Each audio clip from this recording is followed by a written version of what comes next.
Mr. Chair and Council, dear. Excuse me, Peter, could you just state for the record, just state your name and Oh, sorry. Yeah, thanks. Peter Yucker from Harvard House Bed and Breakfast in Wolfville. My wife and I have been running our place for the last 14 years, going into year 15. We're quite happy about that. First, a little background on what we are, on who we are and what brought us here tonight. About 2 weeks ago, I heard about the project from a friend. She said I would be interested. The proposed development at 336 Main Street was offering rooms for overnight stays. I was given a website to check out, and the project was in Antigonish. One in Wolfville was under development. I was getting pretty curious. I called Greg Morrison, and he gave me a brief outline on the proposal. I told him I found it difficult to find anything on the Wolfville website. He agreed, and he sent me some documents by email. This was on Friday, January the 11th. That very afternoon, I received an invite from David Hobble to attend a January 22nd council hearing. Attached to that was his letter of December 17, pledging WBDC support for the development.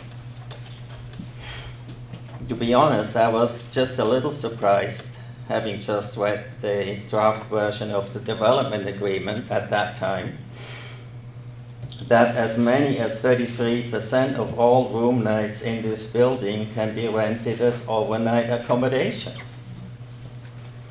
I knew something needed to be done, and I started to alert the innkeepers and the bed and breakfast operators. I'd never done anything like this in my life before, but I thought it was worthwhile doing. I sent out an initial email,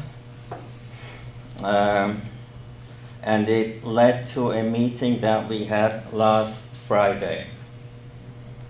I was amazed and pleased that we had a turnout of 8 out of 10 properties that are in town.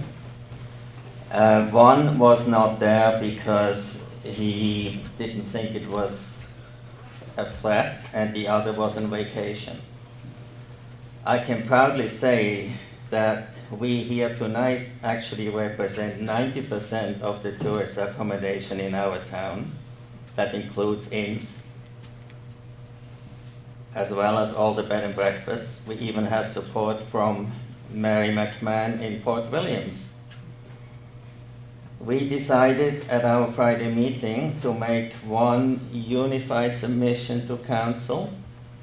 It will be presented on behalf of all Wolfville operators by a few of us that volunteered to deal with some of the major issues that we had identified.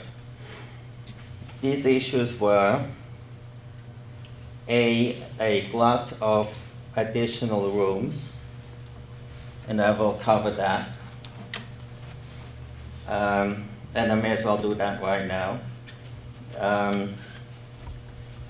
We are presently looking at thousands of additional room nights, and you will get the exact number in a moment from one of my colleagues.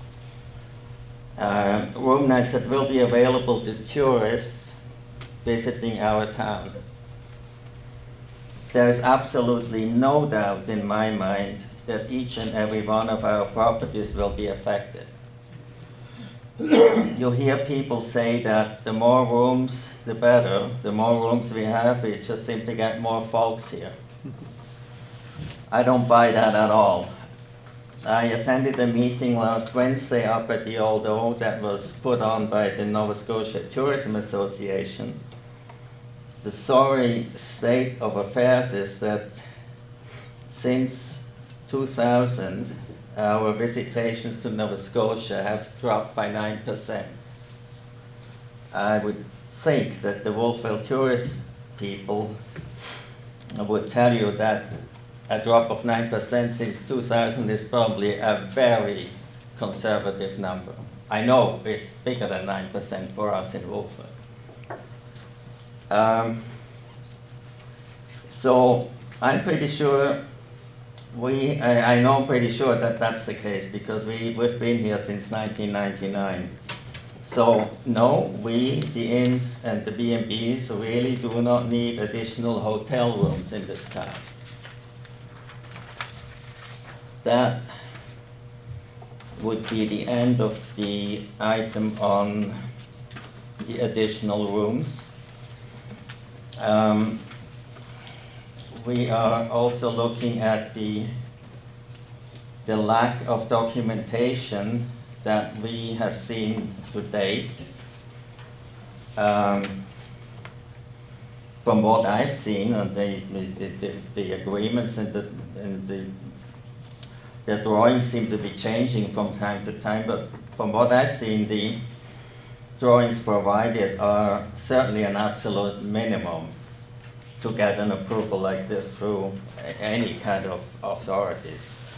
And where I agree, I'm an architect, there is no need to submit final working drawings at this stage. The proponent should at least provide some of the critical dimensions to elements like car parking spaces, driveway widths, gradients and blends of those ramps in and out of the garage. Not to mention the clearances required to allow for barrier-free access. A little while ago, there was a 10 by 22 room on the screen up here. And I can point out to you that there is absolutely no way that a man in a wheelchair or a woman in a wheelchair can make her way into that bathroom. It's completely impossible. So none of these units that are 10 foot wide will be wheelchair access. Whether you have a ramp on the outside to go into your room from the balcony or not, you know. So, I don't really know what kind of barrier-free access is required if one was building a new student residence. But I am certain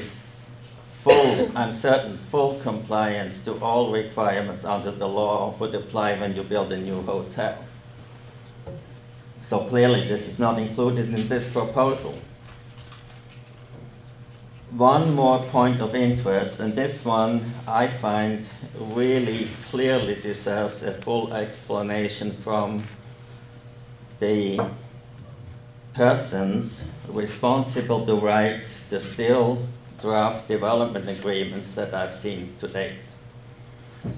An earlier draft, no date, paragraph 5138A said, provide permanent access to north over railway lines to Harborside Drive, or B, provide a two-way driveway in and out from Main Street, minimum 4.6 meter wide.